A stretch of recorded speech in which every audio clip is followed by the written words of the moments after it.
it's Ty and welcome back to my channel. So for today's video, we have a new episode of Taste Test by Ty. At ang iti-taste test natin is the newest release from Jollibee. So nag-release sila ng kanilang newest Christmas offering. Actually, napaka-aga pa. October pa lang ngayon. And nag-release na sila ng Christmas offering nila para sa atin. And sino ba naman ako para hindi i-try itong newest edition nila sa kanilang menu, which is yung Choco Banana Pie. Yan, hindi ko muna siya bubuksan. Itong Choco Banana Pie. And then yung Cookie Caramel Sundae. So, wait. Buksan natin. Ito yung Cookie Caramel Sundae nila. Yan, may buong cookies talaga. Kaya sulit na sulit yung presyo. Kasi may libreng isang malaking cookies. Hindi siya dinurog-durog. Yan. So, yon. If interested kayo malaman yung comments and thoughts ko about this, just continue watching.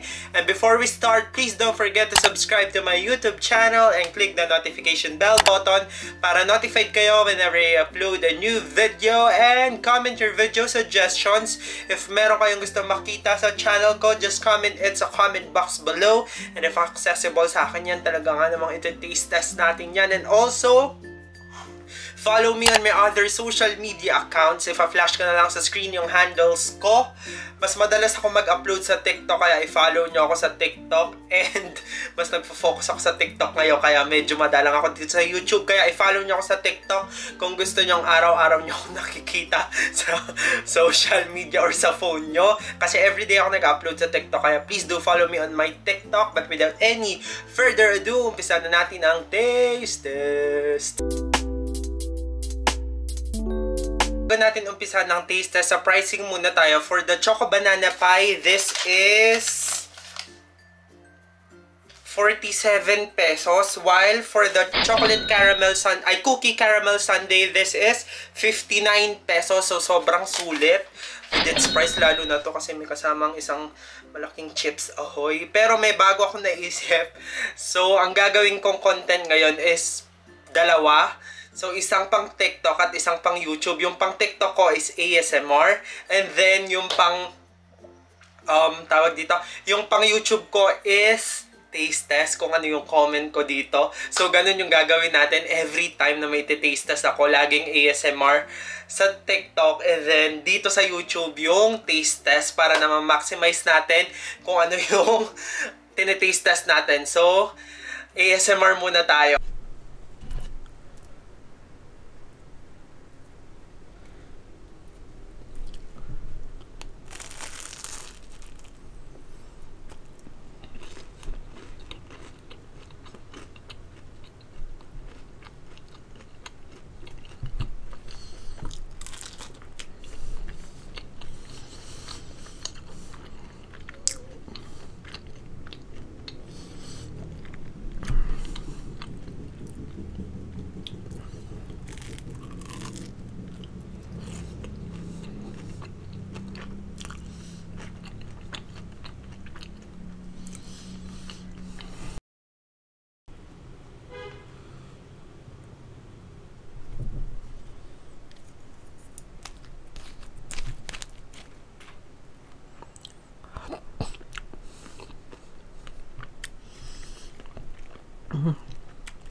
Tapos na tayo sa ASMR taste test. It's now time for my comments para sa newest edition ng Jollibee sa kanilang menu, which is an early Christmas offering para sa atin. At ito nga yung Choco Banana Pie and then yung Cookie Caramel Sundae. So, unahin natin itong Cookie Caramel Sundae. What I like about this is that very generous sila pagdating sa cookies kasi, di ba nga, binanggit ko dun sa earlier part ng video na merong libreng malaking cookies. Meron din palang crushed cookies or cookie crumble. Yan. Kaya sobrang solid and sobrang generous ng cookies na to. As in, every bite merong cookies. Kaya, suggestion ko sa inyo, if ever na orderin nyo to, haluin nyo muna para hindi lang yung toppings yung... Kasi pag naubos na yung toppings, puro ice cream na lang. Kaya, haluin nyo siya. Parang gawin yung McFlurry, ganun. Tapos, meron din siyang chocolate shell or chocolate...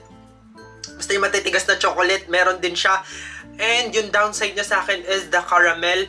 Hindi kasi ako fan ng caramel talaga, kaya medyo yun yung hindi ko nagustuhan dito sa sundae na to. Pero I think mag-stand out naman siya without the caramel. As in, yung cookie sundae lang, thumbs up sa akin yun. Kasi generous naman yung serving ng cookies nila. Kaya magiging thumbs up or mag-stand alone yun. Pero yun nga, meron kasing mga tao na gusto talaga yung caramel, which is hindi ako yun. Kaya talagang nilagyan nila ng caramel to. Pero I think mag-stand out siya without the caramel, yung cookie sundae lang. So, yun lang yung masasabi ko dito.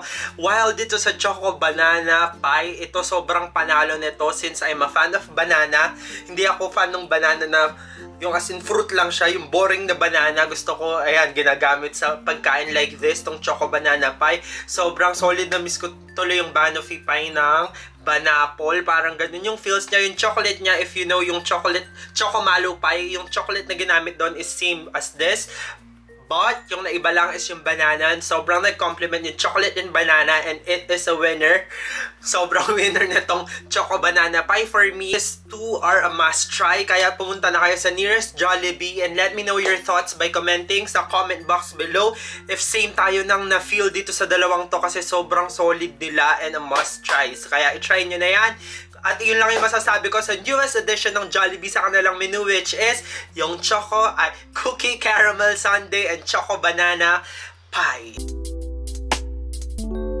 Let me know your thoughts pala if goods ba tong setting na to, kasi hindi na ako gumamit ng ring light. Itong lights na lang sa taas ng table yung ginamit ko, which is I think okay naman. Na-illuminate na naman yung space, and I think going forward, ito na yung gagawin kong setting. Hindi na ako mag-ring light and hindi na ako magta-tripod. I mean, yung malaking tripod, dito ko na lang sa table ipapatong yung camera. And let me know your thoughts if okay ba siya. So, yun. So, it's now time for my rating para dito sa newest release ng Jollibee. So, for the Cookie Caramel Sundae, bibigyan ko to ng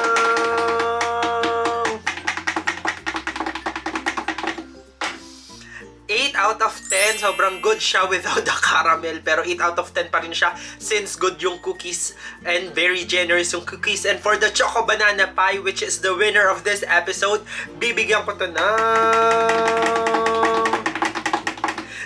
out of 10. Medyo nakakabitin lang kasi yung isang peraso. Kaya yung serving ng isang peraso, siguro dapat pag-release sila ng mas malaki. Kaya 9 out of 10 lang siya sa akin. So, yon. And siguro if o-order kayo nito nung Choco Banana Pie, make it 2 para hindi kayo mabitin. So, that's it for this episode of Taste Test by Ty. And if you do enjoy watching my video, you know the drill. Like, share, subscribe, and click the notification bell button para notified kayo whenever I upload a new video. And comment your video suggestions if meron kayong gusto makita sa channel ko. Just comment it sa comment box below, and if accessible sa akin yan, talaga nga namang iti-taste test natin yan. But for now, this has been Ty, and I will see you guys on my next one. Excuse me. But for now, this has been Ty, and I will see you guys on my next one. TY! Cheerios. Bye-bye.